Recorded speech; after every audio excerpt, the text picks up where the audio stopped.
और विगत 10 वर्षों में मोदी के शासनकाल में 41 बार पेपर लीक हुआ और सभी पेपर लीक उसमें 17 बार यूपी में हुआ विगत 7.5 वर्षों, एमपी में हुआ, गुजरात में हुआ, उत्तराखंड में हुआ, 41 बार पेपर लीक। 719 और 720 का असली फिगर जब सामने आया तो पूरा देश दंग रह गया। चुनाव के आपाधापी में भूल गए थे कि उस वक्त बिहार में, गुजरात में, राजस्थान में 3 जो भाजपा शासित राज्य हैं, इन तीनों जगह पर पुलिस ने नीट के पेपर लीक प्रकरण में कई लोगों को गिरफ्तार किया। 400 पार का नारा लग रहा था। 23 लाख बच्चे 17 से 18 साल की उम्र के, आप समझ सकते हैं दिन रात एक करके जिन्होंने इस परीक्षा में शामिल होने का काम किया, उनके साथ केंद्र सरकार ने कितना बड़ा धोखा किया, कितना बड़ा भ्रष्टाचार किया। जोहार साथियों, 4 तारीख को देश में लोकसभा का परिणाम भी निकला और एनटीए के द्वारा जो प्री मेडिकल एग्जाम होता है, नीट जिसको हम लोग कहते हैं, उसका भी रिजल्ट निकला। हम सब यहीं बैठे हुए थे तो अचानक मालूम चला कि रांची का एक मेधावी जो परीक्षार्थी थे, उनको 720 में 720 नंबर मिला। एक बारगी से ये गर्व का विषय हम लोगों के लिए था कि हमारे इस शहर का नाम पूरे देश में बहुत गौरवपूर्ण तरीके से सामने आया। लेकिन कुछ ही देर के बाद 719 और 720 का असली फिगर जब सामने आया तो पूरा देश दंग रह गया।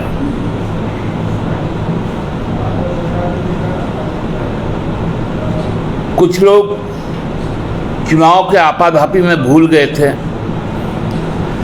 कि उस वक्त बिहार में, गुजरात में, राजस्थान में 3 जो भाजपा शासित राज्य हैं, इन तीनों जगह पर पुलिस ने नीट के पेपर लीक प्रकरण में कई लोगों को गिरफ्तार किया।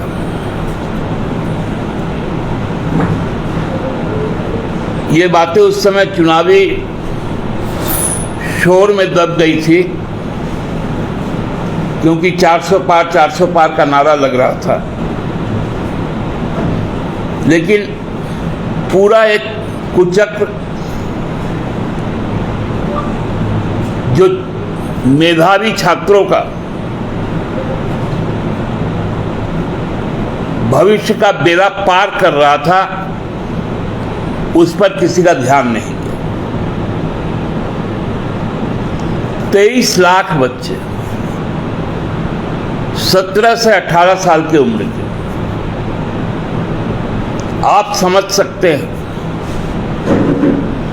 दिन रात एक करके जिन्होंने इस परीक्षा में शामिल होने का काम किया, उनके साथ केंद्र सरकार ने कितना बड़ा धोखा किया, कितना बड़ा भ्रष्टाचार किया। उनका पहला भ्रष्टाचार 4 तारीख को ही 2 बार सामने आया। एक जब सेंसेक्स लुढ़का 30 लाख करोड़ रुपए का बाजार का भ्रष्टाचार, और नीट का जब रिजल्ट निकला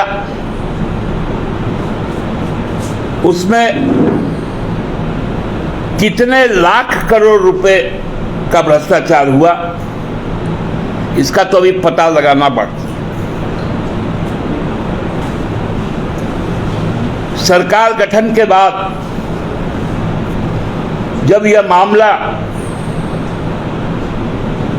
केंद्र की सरकार के पास आया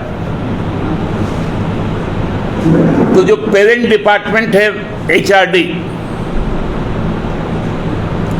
उसके मिनिस्टर धर्मेंद्र प्रधान जी ने कहा कहीं कोई भ्रष्टाचार नहीं हुआ, कहीं पेपर लीक नहीं हुआ। लेकिन उन्हीं के शासित राज्यों के पुलिस ने इसको एस्टैब्लिश किया कि पेपर लीक हुआ, लोग पकड़े गए। एक एक पेपर 30 लाख से लेके 1-1 करोड़ में बेचा गया। ये पूरा तस्वीर साफ करता है कि किस पैमाने पर सरकार में बैठे लोग, केंद्र सरकार में बैठे लोग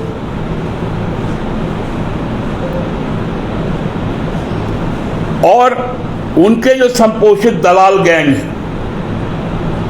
खासकर जो कोचिंग संस्थान चलाते हैं, उन्होंने किस क्वांटम में इस काम को करने का काम किया। और ये सभी लोगों का लिंक कहीं ना कहीं गुजरात या राजस्थान से जुड़ा हुआ है।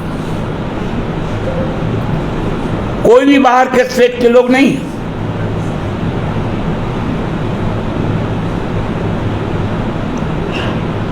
कौन देगा यह जवाब? NTA ने कहा हमने ग्रेस मार्क दिया था। भाई दिया क्यों था? जब ग्रेस मार्क्स दिया था, आप बोलते हैं मैं विड्रॉ करता हूं। अब उनको पुनः परीक्षा देना पड़ेगा। क्या ये सोशल ह्यूमिलेशन नहीं है? क्या उनके साथ एक भद्दा मजाक नहीं है? कि आप उसको चने के झाड़ पे चढ़ा दिए?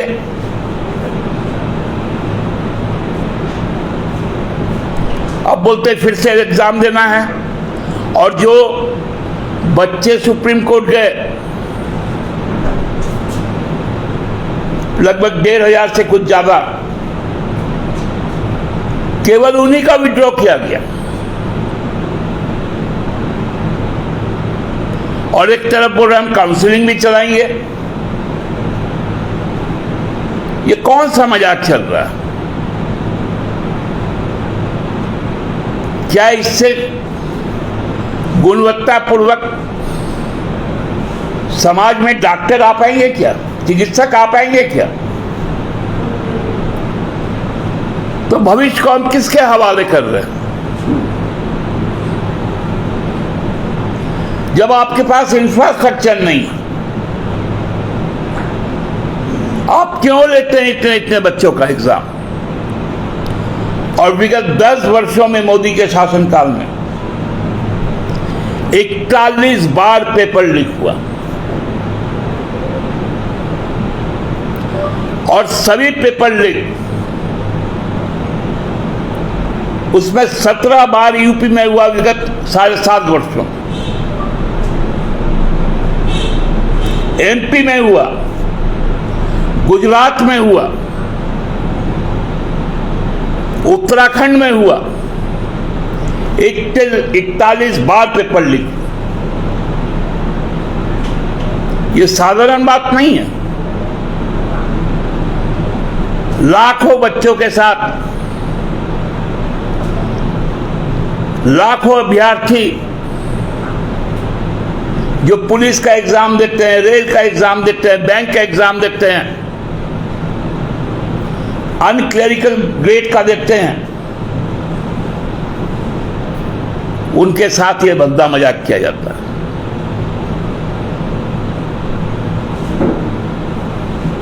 क्यों नहीं आज तक जो कुलीन वर्ग है, उनके दायरे के जो परीक्षाएं हैं, क्या कारण है उनका पेपर लीक नहीं होता? ये मध्यम वर्गीय लोग, ये निम्न वर्गीय लोग